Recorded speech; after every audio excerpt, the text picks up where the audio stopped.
This is all about renewal and creative expansion, a celebratory finale for our first season of Called to Bloom, where I am sharing with you a trick I discovered along the way that always returns me to that playful and infinite source of creative possibilities. The goal is to open new pathways to explore, nurture, and refresh your creative practice with a new perspective that empowers you to find cues and inspiration in the whole world around you. What catches your interest or makes you curious? What are you passionate about? What method, practice, study, art form, or industry do you know like the back of your hand? This is all a wealth of inspiration that you can use to inform and transform your creative process as well as what you create. And it's time for you to have this trick up your sleeve now, too.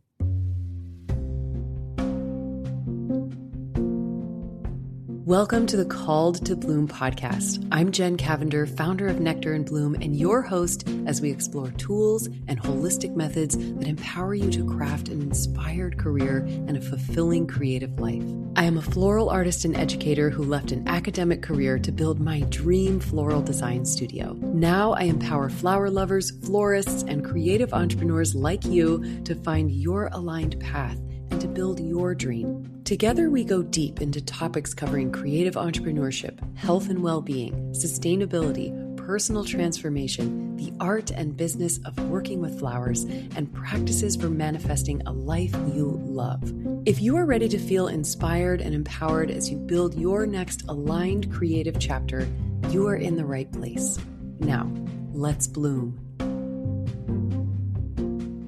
The trick I love so much that I am sharing with you today is a form of translation, and I'm going to teach you how to use it as a tool to turn everything around you into inspiration for your creative work. Using this trick, you can allow the whole world to become a source of guidance for whatever you are creating. I like to think of it as an energetic transformation as we translate the details from one thing into cues to create another, and I'm going to share with you exactly how to do it. Translation itself is a process of interpretation from one type of media into another, essentially drawing details and meaning from one thing and recreating them as something new. It shifts your mindset out of what you know and do by heart or habit and helps you tap into a new and renewable source of creative possibility. This tool is perfect for when you feel stuck in a rut, when you feel creatively sapped, or when you feel like you've reached a plateau in your work. Part of the problem this creative tool solves is the feeling that you have to pull something original to create out of thin air. Sometimes inspiration just flows, and it's amazing when it does. When an idea hits you or you happen to drop into that magic flow state where the work seems to just emerge through you. When that happens, catch that shooting star of creative genius and soar with it. Other times you feel completely empty or adrift or stuck creating the same thing, whether that's a certain style of floral arrangement, a method for your team, or a meal for your family. That's where this creative translation trick comes into play, making things interesting and playful again, as playfulness is the energy of creativity. The game is to pull from sources of inspiration that you may not have considered available before and to use them to guide and infuse your creative work with fresh energy and inspiration. What I love about using translation as a design trick, beyond that it can be used anywhere and with anything to elicit creative inspiration, is that it works for everyone, for entrepreneurs, floral artists, business owners, event planners, teachers and guides, parents, and anyone building a conscious creative life. Let's step into how to utilize this trick, as well as examples of it in use to illustrate how it works and how to invite the expansive effects it has into your creative practice.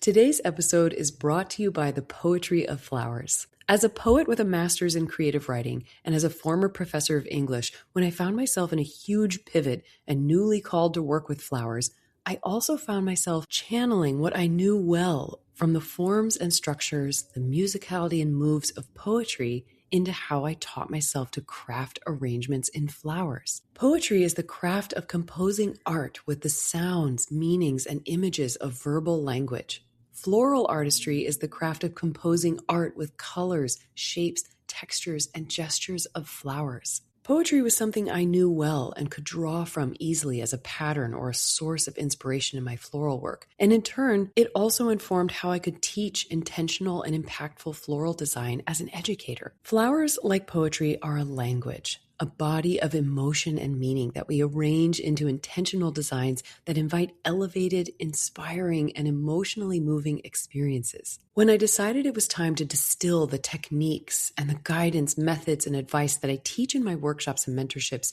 into a holistic educational experience of online courses that could be accessed anywhere in the world, I named the platform The Poetry of Flowers. Inside Poetry of Flowers, you will find a suite of a la carte course bundles on topics from how to begin in floristry, to hand-gathered bouquet designs, to large-scale and foam-free floral installations, or wedding design and production, and the business of floristry, and more. You can select an a la carte course bundle on a topic of choice, or get access to all course bundles, plus a bonus resource library with a Poetry of Flowers membership. Go to nectarandbloomfloral.com and head to the courses page to learn more. That's nectarandbloomfloral.com and head to courses. And as a Call to Bloom listener, you can get 10% off your Poetry of Flowers holistic online course or membership with code CALLEDTOBLOOM. That's CALLEDTOBLOOM, one word, at checkout. And now back to our episode.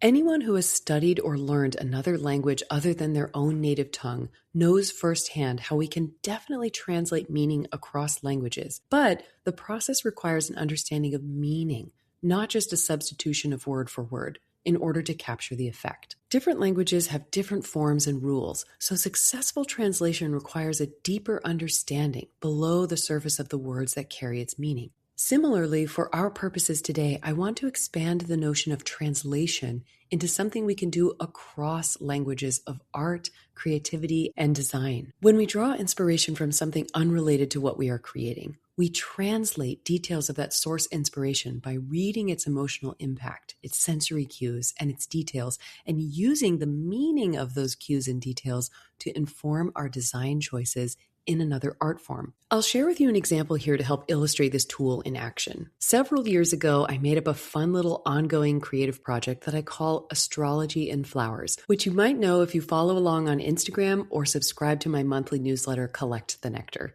In Astrology in Flowers, I essentially create a floral arrangement each month that represents the astrological sign of the zodiac that we enter in that month. I draw my colors, flower varieties, design elements, and guidance for how I craft each arrangement from the details and characteristics of each of the 12 astrological signs. For example, Capricorn is the sign we are in right now as I record this episode, and Capricorn season goes from around December 21st to January 20th. Capricorn is characterized by being practical, motivated, disciplined, realistic, grounded, reserved, moral, perfectionistic, and self-sufficient, which gives me a whole list of words to work with that are pulled from the meaning we understand about Capricorn as a sign. Capricorn, therefore, is my source cue, and its characteristics are the details I work with to guide the design elements and moves that I choose. When I most recently translated Capricorn into flowers, which you can find on Instagram or in my post for Capricorn and Flowers on the Nectar and Bloom Journal, I created a floral arrangement that embodies Capricorn's features. As the half goat, half fish, I made Capricorn bloom with fish scales of purple acacia, ruffled and reliable lisianthus, sturdy chrysanthemums in a deep wine red, energetic nandina berries, and climbing clematis to embody Capricorn's ambition. The whole arrangement is low and densely layered, creating Capricorn blooming from a celestial blue bowl in a practical posture of grounded self-sufficiency. It's a lot of fun, and it shakes me up creatively to do this, giving me playful creative guidelines and something to push against or stand on, so to speak, as I design. So with this example in mind, let's look at how you can use this translation tool in your creative work, step by step. The first step of this translation trick is to find your cue. How do you do that? Read everything. Notice and be open to a cue of any kind, even in the least likely place. Pull from other sources, art forms, disciplines, and experiences. Pull from your environment, your surroundings, or the season. Consider, for example, how the season of winter comes with all kinds of associations, details, experiences, feelings, colors, and gestures. identify and pull from those. Even something totally uninspiring, like a parking garage, could lend us a set of cues to play with in our design work. Think about a parking garage, such a funny example. Think about a parking garage and its starkness, its structure, the layers and marked sections, or just how it feels to be inside one. Not a feeling that I love, but again, we're eliciting details from this as a cue. Granted, this example would be more challenging than using something you do find inspiring or intriguing, but I mention it just to emphasize that you can truly use anything as a model or a cue. The second step is to translate your cue into a collection of words. Often the words are adjectives or descriptive words, but they could also be verbs or nouns too. If we went with winter as a seasonal cue to translate, we might come up with a list like this: cold, dormant, peaceful, sparkly, festive, muted, slow, receptive, reflective, stark, grounding. You could also come up with an entirely different list for winter, such as soft, cheerful, rosy, close, intimate, held, lit, chaotic, full. This is a subjective process, and it's up to you to interpret the feelings and details from your cue. Perhaps instead of using a season, you want to use a month of the year. So what does January feel like, for example? What does January mean for you? Using January as a cue, you might come up with a list like this: renewed, reborn, resting, dreamy, reflective, moody, slow, curious, light, or even a color you associate with January, like crimson. January is a rich red color for me, but we'll talk about why that is in a moment. If we look at astrology, as I do in my Astrology and Flowers designs, we can pull from any of the signs. So let's say we use Aquarius, which is the sign we'll be in when this episode arrives. Aquarius is known to be unique, independent, innovative, intelligent, humanitarian, rebellious, unconventional, free-spirited, quirky, visionary, compassionate, social, and original, which right there gives us our list of words pulled from Aquarius as a cue. The third step is to translate those words into your design elements. Allow that collection of words to guide your choices, whether those are colors, tones, shapes, lines, textures, clusters, space, flavors, sounds, or otherwise. These words get to direct you as you choose what elements go into what you are creating, what moves you make in your design process. And that can be from a floral design to an event theme to a dinner gathering and beyond. Using my Aquarius and Flowers design as an example, my design elements included the flower varieties I chose, the color palette, the vessel, and the overall shape and construction of the design. I try to choose flower varieties that are growing during Aquarius season wherever I can, as this captures a literal translation of this time of year into my work. But I also select flowers that have colors, shapes, and gestures that reflect those words I collected from Aquarius, like unique, independent, rebellious, visionary, humanitarian, and so on. Of course, there's no objective and universally agreed upon color for a word like unique or independent. But here's where you tap into your creative spirit. You get to make creative leaps here.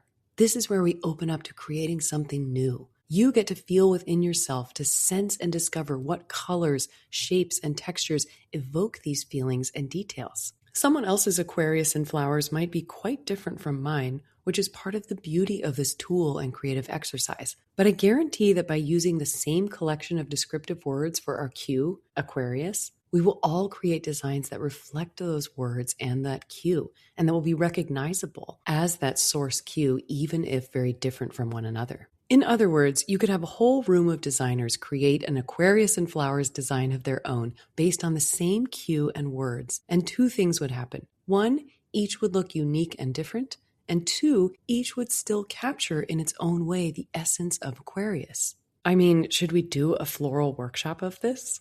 Would you come? I've been thinking about what direction I want to take with my group workshops this coming year, and this genuinely just came to me now as I'm speaking to you about this design trick that I love. If you would do this, make sure to reach out to me either through my site or Instagram, or just email me directly at jen@nectarandbloomfloral.com. I would love to hear from you. Keep an eye out. This might be happening. And the fourth and final step in this creative translation process is to stay open. You want to go with your intention, your cue and descriptive words to guide you, but don't be rigid. Trying to control any creative output too closely will crush it. We all know the feeling when we are getting flustered and frustrated, which often makes our bodies tight and our breath shallow, our minds more critical, and suddenly the whole process feels heavy and the work feels constricted and falls flat. Creativity needs room to breathe. So while you use this technique, part of using it is to stay open to breakthroughs and discoveries that naturally happen along the way. You are translating and transforming one thing into another after all. Just like when water heats into steam, the transformation of that gives off energy and changes shape, structure, and consistency. Water can't stay water and become vapor at the same time. So as a little review for how to use this trick, first you choose your source cue, the thing you are going to read and translate into your creative medium. Second, you will translate your cue into a collection of words that describe or evoke what that source cue is. Third, you will use those words to guide your selection of design elements. Remember that design elements can be anything that goes into your creative work, from the materials to the methods. For a floral designer, that could also mean the vessel you choose, the type of mechanics you use, and any other tablescape elements you curate to go along with the flower varieties and colors you select based on your cue's description words. And lastly, you will let yourself experiment with flexibility and curiosity in the balance. Your goal is not to be rigidly adhered to your cue, but inspired by it, and open to the breakthroughs or discoveries that this tool can provide for your creative work and process at large.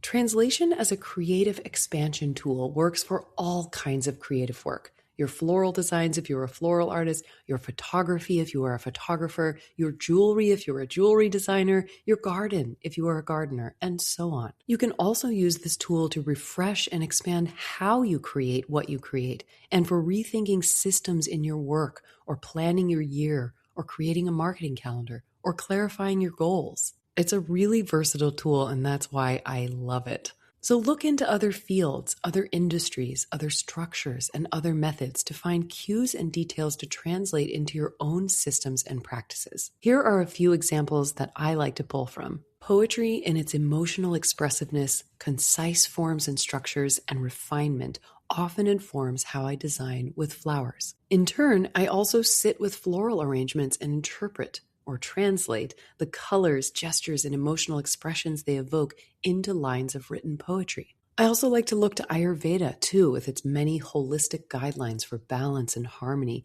to inform my workflows and my marketing calendar. There is a lot of harmony and balance to be found in working with the seasons and cycles of nature. Go have a listen to episode 3, The Holistic System That Reshaped My Life and Business, to learn all about Ayurveda. And also episode 9, Self-Care for Balance, the renewal you've been seeking, for getting in tune with the cycles and rhythms of nature. I also like to look into the teachings and philosophies of yoga for what I can interpret into how I approach my work, my life, and all of my teaching, from teaching yoga classes to how I teach my mentorships and floral workshops as well. And my work in flowers informs and is interpreted into how I design and style my studio and our home. For interior design and styling, I think about the same design elements, from clusters and layers to negative space and gesture for both. Everything I write is nourished and informed by everything else I study, read, listen to, share, discuss, and practice. And when you think about it, I bet it's the same for you. From the architecture of a building to the way trees grow in a forest to the patterns across the sky, hour to hour, season to season, everything offers us cues we can read and use for inspiration. What a gift! Here are a few other examples to illustrate and explore this tool in action. First, try playing any song that you love. Listen to it, and then ask yourself, how does that feel? What can we say about it? What words, colors, gestures, or style can we pull from that song and the way that song makes you feel? Here's another example. In college, one of my English professors required us to memorize the first 18 lines of the Canterbury Tales by Geoffrey Chaucer in Old English. It's like a different language. I still remember them, and while I won't recite the whole thing, I want to use this as a source cue for us, just for fun, to illustrate how we can pull meaning and words to translate into our design work, even with something that is not modern spoken English. It begins like this, and just listen for the feel or the associations you have. One that a brio with a shuri sota, the drut of March hath pierced to the rota, and bathed every vine with switch liqueur, of which virtue engendered is the floor. One zephyr sec with his sweet breath, in spirit hath, and every holt and heth, The tondo crop is in the young sun, that in the ram his half accords your own. And I'll stop there. But as you listen to that, think about using that as a source cue just for fun. I'm just pulling poetry that I know for us to play with. How does that feel? What words or colors or gestures or style could we pull from it? What is it about this interesting textured incantation that we could use in a different art form? You can do this with a poem you love, a movie or a show you adore, a concept that you find interesting, a dance practice you know, or any other inspiring or noticeable structure or source cue that you choose. I would actually love to hear where you go with this, so email or DM me and let me know. So where did this idea come from to use translation to unlock infinite creative inspiration? I can trace my love for using translation as a creative tool back to my studies in poetry during my graduate MFA program in creative writing. Translation was a huge part of the program as we studied the craft of poetry. We did literal translations, translating a poet's work from another language into English, and we also did creative translations that deviated intentionally and leaned on imaginative leaps you can make when imitating something about a given poet's work, from their voice, their tone, their rhythm, their subject matter, or their poetic form. We also did figurative translations where you pull ideas and cues for a poem from a tangible art form, like a sculpture or a painting. A practice that's called ekphrastic poetry, where poets write poetry inspired by visual art. This method thrilled me as it transcended the field of poetry and writing and used instead objects from other forms of art that the poet then wrote either in response to or giving voice to or in contention with that tangible object of inspiration. A classic example of this is Keats's poem Ode on a Grecian Urn, where he's writing in response to and in celebration of and while pondering an ancient Grecian urn painted with scenes that tell a story of a long gone time. There are also poets like Sharon Dolan who wrote a book of poetry called Sirius Pink, in which all of her poems are written in response to colorful abstract paintings by painters such as Richard Diebenkorn and Howard Hodgkin. This practice of ekphrastic poetry guided me as I wrote poetry in response to the visual art of floral arrangements that I created when I was first writing captions for posts of images of my floral work. If you've been with me since the beginning, you'll probably remember some of those poems, and I think I need to bring them back. But it was a really fun way for me to share the floral work I was creating and to respond to it and create a verbal element with lines of poetry that were reflecting it or that were written from it or inspired by it. Through my master's program in creative writing, I began to realize that translation is what I was doing all the time. Translating the sky and its colors and emotional impact into words, or translating the pain and confusion of breakups and relationships in my 20s and learning about love, or translating things like what it feels like to run in the wind along a dirt track beside a body of water lit to shining tinfoil to create a poem. There's also a very cool and very odd thing that many of us have to one degree or another, a unique neurosensory experience that is called synesthesia. And this takes us back to having January have a color. Synesthesia causes us to have concomitant or simultaneous sense responses, like hearing a color or seeing a sound. Pretty cool, right? But let's unpack it a bit because it also makes a fascinating channel for interesting translations and transformations in our creative work. With synesthesia, some people see or sense color in response to physical touch. I myself have seen colors during a massage, for example. Some hear color, like when I walk by a blooming hedge of bougainvillea, hot coral on emerald green in the sunlight. I hear in my being a kind of musical note or singing from that sight. Days of the week, months of the year, and numbers have colors too. A subtle sensory experience that a lot of people have as well. The funny thing is that people have this experience entirely subjectively. While pretty much anyone you ask when shown a stop sign will recognize the color red objectively, with synesthesia, the simultaneous sense responses are internal and subjective.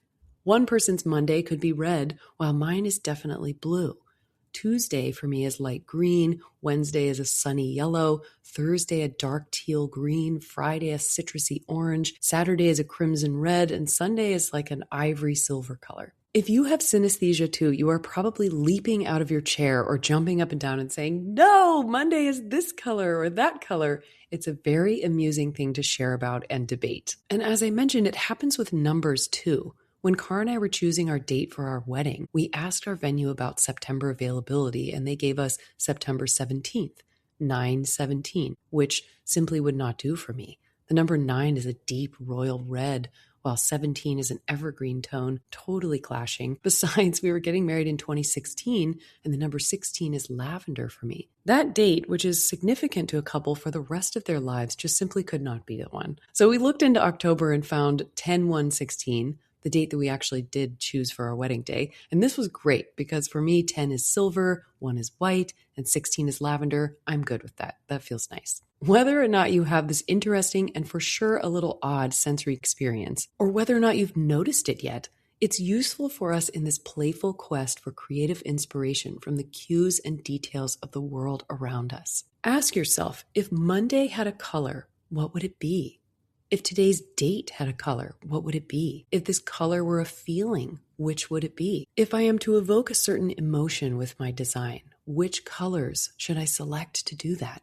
Color is deeply linked to emotion, so feel into it for answers. Also keep in mind that you have to give yourself permission to be playful, to explore and be silly or mysterious or odd.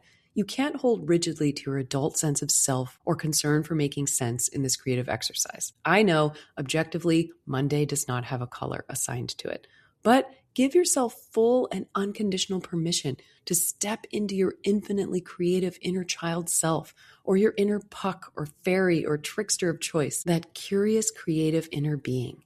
And let this be fun and transcending for you. This is where great leaps and growth can happen. Here are a few advanced or expanded translation tricks as well, beyond our primary method of translating experience into words and words into design elements. Try any of these for a bit more of a challenge or a creative refresh in your art, in your life, or in your work. 1. Create a rule. This is playful, and it often takes the shape of a commitment like you can't do X or you must do Y. In writing poetry, this could mean something like you can't use the letter E.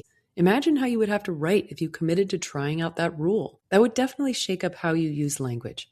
In floral design, you could create a rule that you must work with the color purple no matter what. That will definitely inform and change your color palette and the flowers you choose to explore it. 2, choose a form. A second expanded translation technique is to choose a form as a challenge. This means you would choose a poetic form, like a sonnet or a villanelle, or a specific shape of vessel for a floral arrangement, like an urn or a pedestal, a color or a type of food or flavor that is the crux or foundation of your creation. Let this form be the shape of what you create.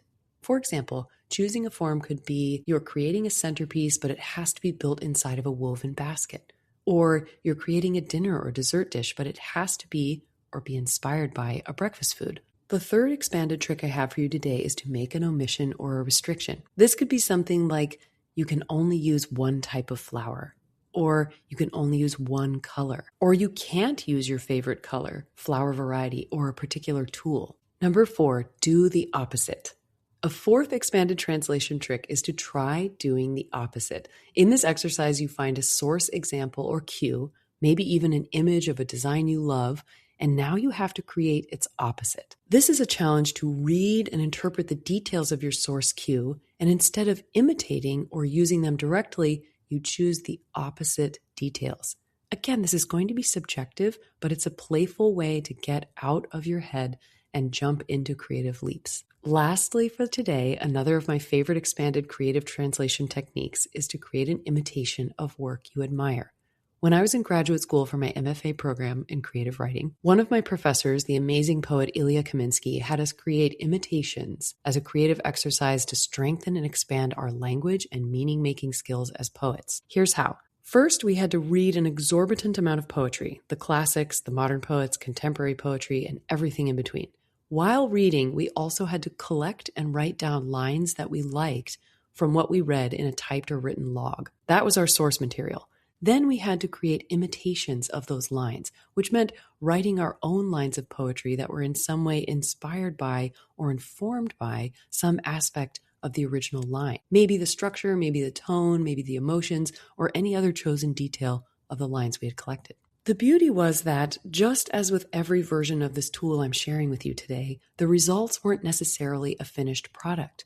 The act of doing this exercise produced little breakthroughs and discoveries that might lead to or inform a future poem that broke away from the effort at an imitation. The imitation was the translation tool to inspire something new. Ilya was all about how to find something fresh within our creative medium of language. And I have found that floral artists, photographers, graphic designers, and creatives of any kind can use this tool to find something new and fresh in our own medium of art and design too. As a note, anytime you create an imitation, it's always important and also powerful to reference in some way the artist and work that inspired you, especially if your imitation retains some of the obvious aspects of the source material. Ideally, you tweak the work to really become something of your own, but it's also really empowering to add to your caption either way some kind of acknowledgement of the artist who inspired you. Poets often add a little epigraph or a small note after a title like "for insert person's name" or "from insert title of work." This acknowledges and connects you to the work of the artists you admire. And it also makes sure that you're not stealing, you're honoring and imitating and learning from someone you admire rather than taking something of theirs and pretending it's your own. So keep that in mind. The goal with this trick overall, this trick of translation as a design tool for infinite inspiration, is to free yourself into more expansive awareness of and access to your creativity. It is right there for you, and you don't have to pull it out of thin air. Instead, you can pull inspiration out of a rich, fertile, and infinite bounty when you treat the whole world as your potential source of inspiration. Some of this is just to experiment and find freshness. Some of this will lead to really interesting breakthroughs, which can reinvigorate your creativity and give you new directions to explore as you step deeper into your calling. As we draw this episode to a close, here are a few reminders and pointers for using this translation trick in your creative work. Allow this tool to open up new avenues of possibility. Keep in mind that your goal is to be refreshed by an abundance of new inspiration. More than creating some kind of devoted replica, we are inviting that breakthrough or that discovery of new possibilities in your craft. You may start out aiming to translate January into a color palette, for example, but you may find along the way that the exercise of doing so actually makes you discover something even better. Let that happen. Use this tool to shake things up and discover something you didn't yet know you could do or had in you. It is a method for breaking free of what feels overdone or has grown stale so that you can get playful and use the details of one thing to interpret into another. Most of all, this is a creative tool for getting out of your head and getting back into the infinite flow of creative possibility. It is a playful, curious, creative act. It is kind of a game to play and see what's possible, to remind you of that fun and fascinating rush that called you to create in the first place. Let it refresh you. Let it renew you.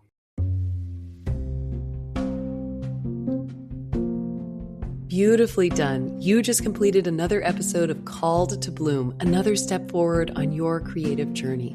Finishing any resource that nourishes your being and makes you feel more connected is one of the most empowering things you can do for your business and your creative calling. Now, to expand your experience, hit follow so you never miss an episode. And also, please leave a quick review. Your words are so powerful in helping other creatives like you to discover the podcast. Plus, they just mean the world to me. Then head over to calledtobloom.podcast.com to find show notes, resources, discount codes, and details from our sponsors. If you're ready to deepen your practice with classes and immersive experiences in flowers and well-being, head over to nectarandbloomfloral.com and explore my workshops, one-on-one mentorships, Poetry of Flowers online courses, well-being experiences, and my original Tarot of Flowers deck. You can also find me on Instagram at nectarandbloom for more inspiration, tools, creativity, and like-minded community. Cheers to your creative expansion. And thank you so much for being here in season 1. I can't wait to connect with you again in season 2. If you have requests for what we talk about in season 2, for topics that I cover, for things that you're interested in, or things you want me to follow up on, please reach out. You can DM me on Instagram, you can connect with me through my website contact form, or you can email me directly at jen@nectarandbloomfloral.com. I can't wait to hear from you. For now, keep blooming. The world needs what you are here to create.